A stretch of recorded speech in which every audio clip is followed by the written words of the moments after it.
हाय, मी आहे तुमची हर्षदा. स्वागत आहे तुमचं माझ्या मराठी यूट्यूब चॅनलवर. तर आज आपण पाहणार आहोत अतिशय आरोग्यदायी भाजीची रेसिपी. पण आज मी इथे भाजीची रेसिपी एक्सप्लेन नाही करणार आहे बरं का. तर आज ती तुम्हाला कृतीतून दिसतच आहे. मी तुम्हाला आज भाजीचे फायदे सांगणार आहे. सर्वात आधी तुमच्या भागात या भाजीला काय म्हणतात हे मला कमेंट डाऊन करा.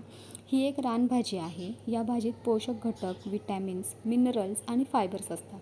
लो कॅलरीज असणाऱ्या या भाजीत फॅटचे व कोलेस्टेरॉलचे प्रमाण अगदी 0% असते. ही भाजी अन्नपचनास मदत करते. डोळ्यांच्या आरोग्यासाठी आवश्यक असणारे व्हिटॅमिन एचे प्रमाण या भाजीत अधिक असते. हिमोग्लोबिन वाढीसाठी देखील ही भाजी फायदेशीर ठरते. उन्हाळ्यात या भाजीचे प्रमाण जास्त असते कारण ही भाजी थंड असते. ज्यांना UTIचा त्रास आहे त्यांनी नक्कीच ही भाजी आहारात ठेवावी. तर असे अनेक फायदे असणारी भाजी तुम्ही एकदा जरूर करून पहा. आणि आमच्या इथे या भाजीला घोळ भाजी म्हणतात बरं का. तर कशी वाटली आजची माहिती आणि आजचा हा व्हिडिओ हे सुद्धा मला सांगा. आणि आवडला असल्यास लाईक करा, शेअर करा आणि सबस्क्राईब करा. बाय.